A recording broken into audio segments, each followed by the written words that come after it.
BJP MLC city Ravi ಬಿಡುಗಡೆಗೆ high court ಆದೇಶವನ್ನ ನೀಡಿದೆ. ತಕ್ಷಣವೇ ಸಿಟಿ ರವಿ ಅವರನ್ನ ಬಿಡುಗಡೆ ಮಾಡಿ ಅಂತ ಹೈಕೋರ್ಟ್ ಆದೇಶವನ್ನ ನೀಡಿದೆ. ಇದರಿಂದಾಗಿ ಎಂಎಲ್ಸಿ ಸಿಟಿ ರವಿಗೆ ಬಿಗ್ ರಿಲೀಫ್ ಸಿಕ್ಕಂತಾಗಿದೆ.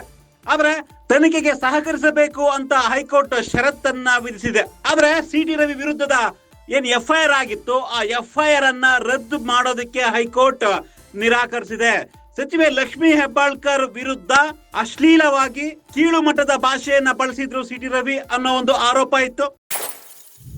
ಈ ಹಿನ್ನೆಲೆಯಲ್ಲಿ ಬೆಳಗಾವಿ ಪೊಲೀಸರು ಗುರುವಾರ ಸಂಜೆ ಎಂಎಲ್ಸಿ ಸಿಟಿ ರವಿ ಅವರನ್ನ ಅರೆಸ್ಟ್ ಮಾಡಿದ್ರು. ಬೆಳಗಾವಿಯಲ್ಲಿ ರಾತ್ರಿ ಇಡೀ ಬೆಳಗಾವಿಯ ಬೇರೆ ಬೇರೆ ಪೊಲೀಸ್ ಸ್ಟೇಷನ್ಗೆ ಸಿಟಿ ರವಿ ಅವರನ್ನ ಕರ್ಕೊಂಡೋಗಿ ಸುತ್ತಾಡಿಸಿದ್ರು. ಅದಾದ ನಂತರ ಶುಕ್ರವಾರ ಬೆಳಗ್ಗೆ ಬೆಳಗಾವಿಯ ಜೆಎಂಎಫ್ಸಿ ಕೋರ್ಟ್ಗೆ ಸಿಟಿ ರವಿ ಅವರನ್ನ ಬೆಳಗಾವಿ ಪೊಲೀಸರು ಹಾಜರುಪಡಿಸಿದ್ರು. ಅಲ್ಲಿಂದ ಕೇಸ್ ಬೆಂಗಳೂರಿನ ಜನಪ್ರತಿನಿಧಿಗಳ ನ್ಯಾಯಾಲಯಕ್ಕೆ ವರ್ಗಾವಣೆ ಆಯ್ತು. ನಾಳೆಗೆ ಮತ್ತೆ ಜಾಮೀನು ಅರ್ಜಿ ವಿಚಾರಣೆ ಹೋಯ್ತು. ಈ ನಡುವೆ ಸಿಟಿ ರವಿ ವಕೀಲರು ಹೈಕೋರ್ಟ್ ನಲ್ಲಿ ಅರ್ಜಿಯನ್ನ ಹಾಕಿದ್ರು.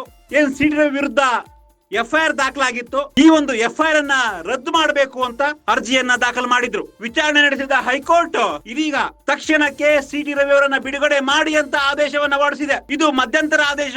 ಆದ್ರೆ ಕೋರ್ಟ್ ಯಾವುದೇ ರೀತಿಯಾಗಿ ಈ ಎಫ್ಐಆರ್ ಅನ್ನ ರದ್ದು ಮಾಡಿಲ್ಲ. ಎಫ್ಐಆರ್ ರದ್ದು ಮಾಡಿ ಅಂತ ಅರ್ಜಿಯನ್ನ ಹಾಕಿದ್ರು ಸಿಟಿ ರವಿ ಪರ ವಕೀಲರು. ಆದ್ರೆ ಹೈಕೋರ್ಟ್ ಕೇಸ್ ಅನ್ನ ಎಫ್ಐಆರ್ ಅನ್ನ ರದ್ದು ಮಾಡ್ತಾ ಇಲ್ಲ. ಇದರಿಂದಾಗಿ ಈ ಕೇಸ್ ಇನ್ನು ಜೀವಂತವಾಗಿರ್ತಾ ಇದೆ. ಸಿಟಿ ರವಿಗೆ ಮುಂದಿನ ದಿನಗಳಲ್ಲಿ ಸಂಕಷ್ಟ ಎದುರಾಗಬಹುದಾ, ಡೋಂಟ್ ನೋ. ಬಟ್ ಈ ಕ್ಷಣಕ್ಕೆ ಸಿಟಿ ರವಿಗೆ ಬಿಗ್ ರಿಲೀಫ್ ಸಿಕ್ಕಿದೆ. ಈ ಕೂಡಲೇ ಸಿಟಿ ರವಿ ಅವರನ್ನ ಬಿಡುಗಡೆ ಮಾಡಿ ಅಂತ ಹೈಕೋರ್ಟ್ ಆದೇಶವನ್ನ ಕೊಟ್ಟಿದೆ. ಈ ಹಿನ್ನೆಲೆಯಲ್ಲಿ ಬೆಳಗಾವಿ ಪೊಲೀಸರು ಗುರುವಾರ ಸಂಜೆ ಎಂಎಲ್ಸಿ ಸಿಟಿ ರವಿ ಅವರನ್ನ ಅರೆಸ್ಟ್ ಮಾಡಿದ್ರು. ಬೆಳಗಾವಿಯಲ್ಲಿ ರಾತ್ರಿ ಇಡೀ ಬೆಳಗಾವಿಯ ಬೇರೆ ಬೇರೆ ಪೊಲೀಸ್ ಸ್ಟೇಷನ್ಗೆ ಸಿಟಿ ರವಿ ಅವರನ್ನ ಕರ್ಕೊಂಡೋಗಿ ಸುತ್ತಾಡಿಸಿದ್ರು.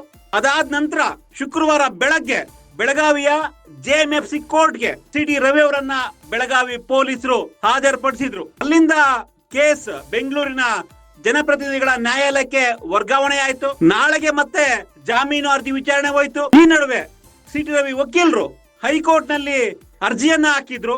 ಏನ್ ಸಿಟಿ ರವಿ ವಿರುದ್ಧ ಎಫ್ಐಆರ್ ದಾಖಲಾಗಿತ್ತು, ಈ ಒಂದು ಎಫ್ಐಆರ್ ಅನ್ನ ರದ್ದು ಮಾಡಬೇಕು ಅಂತ